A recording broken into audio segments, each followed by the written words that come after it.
బ్రాహ్మణులకు శుభవార్త. Hindu prize services in USA. విదేశాలలో ఉద్యోగ అన్వేషణ చేయాలనుకున్న ఔత్సాహికులకై అభ్యర్థుల నుండి దరఖాస్తులు కోరుతుంది. సంప్రదించవలసిన వాట్సాప్ నంబర్ 9866615399. నమస్తే, వెల్కమ్ టు అవర్ ఛానల్. నేను పద్మిని. ప్రస్తుతంతో పాటు ప్రముఖ ఆధ్యాత్మికవేత్త, ఆస్ట్రోన్యూమరాలజిస్ట్, వేదిక్ వాస్తు స్పెషలిస్ట్, శ్రీ విద్య మరియు హనుమత్ ఉపాసకులు బ్రహ్మశ్రీ డాక్టర్ సిస్లా జయశంకర్ గారు మనతో పాటు ఉన్నారు. మాట్లాడదాం సార్. నమస్తే sir. Power star Pawan Kalyan garu కాదు సీఎం, డెప్యూటీ సీఎం ఏం సార్, డెప్యూటీ సీఎం గా ఆయన చేసేటటువంటి అంటే ఆయనకున్నటువంటి బాధ్యతల రీత్యా ఆయన చేసేటటువంటి పనులు ఎలాగో ఆయన చేస్తూ ఉన్నారు. కానీ ఒక సనాతన ధర్మంలో ఉన్నటువంటి ఒక బ్యూటిఫుల్ పొలిటీషియన్ అని డెఫినెట్ గా చెప్పుకోవచ్చు. ఎందుకంటే మొదటి నుంచి చూస్తున్నాం, అటు వారాహిదేవి ఆరాధన, తన వాహనానికి వారాహి నామకరణం చేసినప్పటి నుంచి కానీ, అంతకు ముందు కానీ, ఒకసారి డెప్యూటీ సీఎం అయిన తర్వాత నవరాత్రుల్లో ఆయన దీక్షను తీసుకున్నటువంటి ఆ సందర్భం కానీ, ఇక ఇప్పుడు శ్రావణ మాసాన్ని పురస్కరించుకొని పిఠాపురంలో ఉన్నటువంటి మహిళలందరికీ, సువాసనులందరికీ కూడా 12,000 మందికి అమ్మవారి పూజ చేయించి, లక్ష్మీ పూజను చేయించి, వాళ్ళని లక్ష్ముల్లాగా డెఫినెట్ గా భావించి, వారికి అద్భుతంగా సౌభాగ్య వస్తువులు ఏవైతే ఉన్నాయో అవన్నీ కూడా వారికి సమర్పించడం అనేది నిజంగా ఇది ఎప్పుడు జరగలేదు.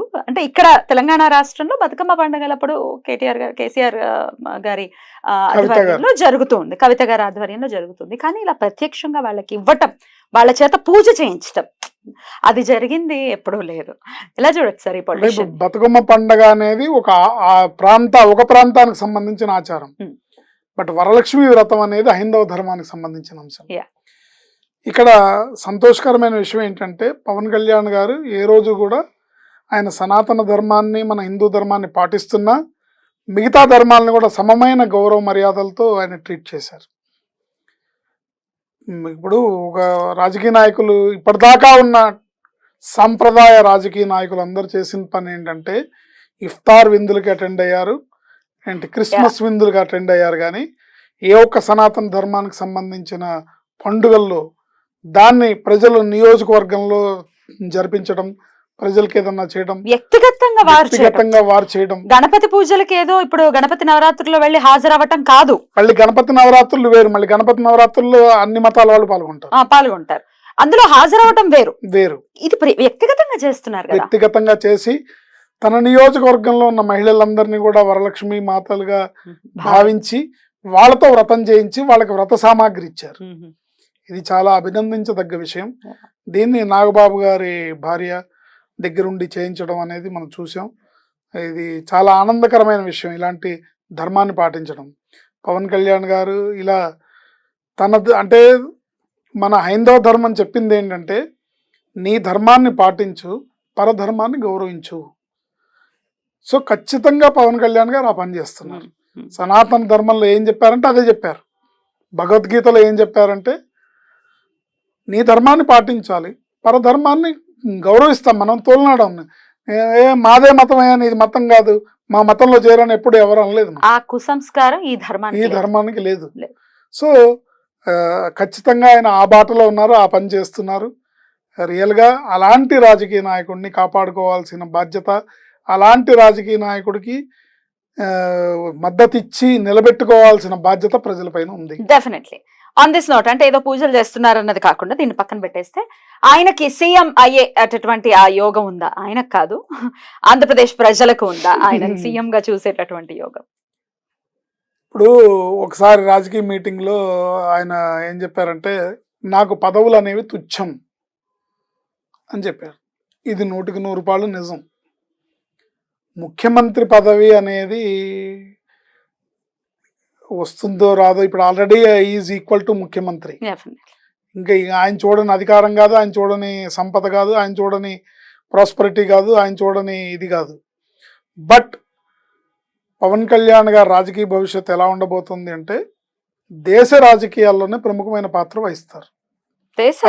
అది ఆల్రెడీ ప్లే చేస్తున్నారు. బట్ ఇంకా భవిష్యత్తులో ఇంకా పెరుగుతుంది.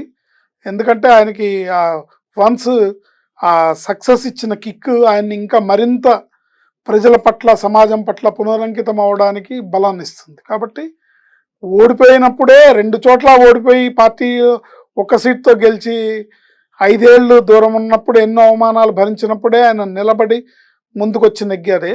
డెఫినెట్. ఇప్పుడు ఈ మాత్రం సక్సెస్ ఆయనకి 1000 ఏనుగుల బలాన్ని ఇస్తుంది. దానివల్ల మరింత ప్రజలకు సేవ చేయడానికి, మరింత ప్రజలకి దగ్గర అవ్వడానికి కారణమవుతుంది. ముఖ్యమంత్రి అనేది పక్కన పెడితే రాజకీయాల్లో ప్రధానమైన పాత్ర వహిస్తారు, సమాజానికి గొప్ప సేవ చేస్తారు. ముఖ్యంగా ఆంధ్ర రాష్ట్రానికి విశేషమైన మేలు జరుగుతుంది పవన్ కళ్యాణ్ గారి వల్ల అనేది మనం నిస్సందేహంగా చెప్పొచ్చు. ఆయన జీవితంలో మనం చూసుకుంటే సార్, సక్సెస్ అనేది అది సినిమాలో అనుకోండి, ఇదే అనుకోండి, ఈ పొలిటికల్ గా ఆయన చూసినటువంటి ఇప్పుడు చూసినటువంటి సక్సెస్ అయితే నెవర్ బిఫోర్ ఎవర్ ఆఫ్టర్ అని ఖచ్చితంగా చెప్పుకోవచ్చు. 100% strike rate, that is amazing. సరే, ఇది అందరికీ తెలిసిందే. అయితే సినిమాల విషయంలో కూడా చూసుకుంటే ఆఫ్టర్ ఖుషి ఆయనకు వచ్చినటువంటి గ్యాప్ గబ్బర్ సింగ్ వరకు ఇంచుమించుగా మేబీ జల్సా ఒకంత పర్వాలేదు అనిపించిన, గబ్బర్ సింగ్ లాంటి సూపర్ హిట్ వచ్చేంత వరకు కూడా ఎన్ని ఫ్లాప్స్ ఉన్నా ఆయన వెంట ఉన్నటువంటి ఆయన అభిమానుల్లోనూ ఎటువంటి చెక్కు చెదరలేదు. వాళ్ళు అలాగే ఉన్నారు. అలాగే ఆయన కూడా మనోనిబ్బరంతోటే ఉన్నారు, సినిమాలు చేస్తూనే ఉన్నారు. పొలిటికల్ లైఫ్ లో కూడా అదే 9 years ఇంచుమించు అలాగే ఉన్నారు. ఏమిటి ఇంత ఆత్మస్థైర్యం ఆ వ్యక్తికి ఉండడానికి గల కారణం? ఆ వ్యక్తిత్వం అనేది మ్యాగ్నెటిక్ పర్సనాలిటీ. అంటే 10 మందికి ఒక కుటుంబ సభ్యుడు. పవన్ కళ్యాణ్ అంటే ఇందాక మన ఇంతకు ముందు ఒకసారి ఒక వీడియోలో అమ్మా నాన్న చిరంజీవి అని ఎలా అనుకున్నామో, అలాగే అమ్మా నాన్న ఓ పవన్ కళ్యాణ్. సో కుటుంబ సభ్యుడు, ఒక బ్రదర్ లాగా, అంటే బాయ్ నెక్స్ట్ డోర్ లాగా. అలా ఆయన బిహేవియర్, ఆయన వ్యక్తిత్వము, ఆయన నిస్వార్థము, రాజకీయాల్లో నిస్వార్థంగా చేసే సేవ, కష్టానికి వాళ్ళు ప్రతిస్పందించే తీరు, ఇవన్నీ కూడా అభిమానులు చేసే, వాళ్ళ అభిమానులు కాదు, భక్తులు. ఒకటి ఏంటంటే ఆయనకి రాజకీయ పదవులు అనేవి ఏదన్నా సేవ చేయడానికి కోసమే కోరుకునేవి తప్ప ఆయనకు ప్రత్యేకంగా ఏ అధికారం అక్కర్లేదు. ఎవరైనా ముఖ్యమంత్రి అవ్వచ్చేమో కానీ ఒక మెగాస్టార్, ఒక పవర్ స్టార్ అవ్వలేరు. ఒక మెగాస్టార్ అంటే ఆయనే, ఒక పవర్ స్టార్ అంటే ఈయనే. ఇంకెవరో ఆ స్థాయికి రాలేరు, ఆ స్థాయికి రీచ్ అవ్వలేరు. బట్ ఎవరైనా పోటీ చేసి కష్టపడి రాజకీయాల్లో నెగ్గి ముఖ్యమంత్రి అవ్వచ్చు. జగన్ గారు లాంటి వాళ్ళే అయ్యారు కదా. ఎవరైనా అవ్వచ్చు. బట్ ఆ వాళ్ళనే వచ్చి పవర్ స్టార్ అవ్వమనండి, అవ్వగలరేమో.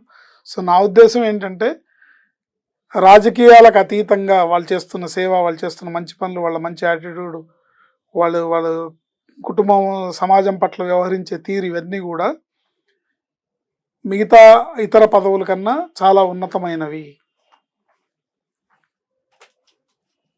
ఉత్తమమైనవి. వాళ్ళు అలాగే ఉంటారు, అలాగే చేస్తారు. Right right. సో ఆయన సక్సెస్ ఇలాగే ఉంటుంది ఇకపై కూడా అని ఎక్స్పెక్ట్ చేయొచ్చా?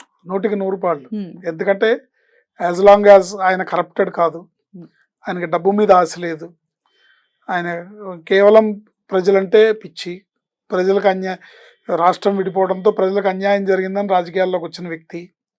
తప్పకుండా ఇలాగే చేస్తారు, కష్టపడే తత్వం. ఎందుకంటే ఆయన్ని 96 నుంచి చూస్తున్నాం మేము.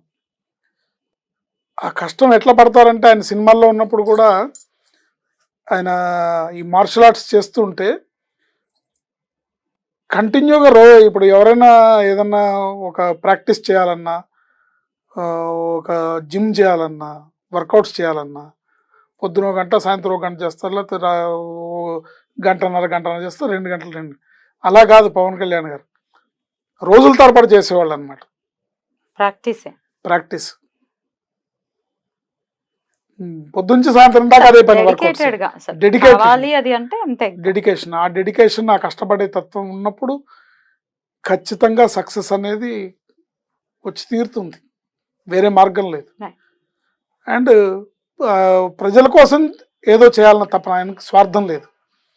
తన కుటుంబాన్ని నిలబెట్టుకోవడానికో, తన పిల్లలకి కూడబెట్టుకోవడానికో రాజకీయాల్లోకి వచ్చిన వ్యక్తి కాదు.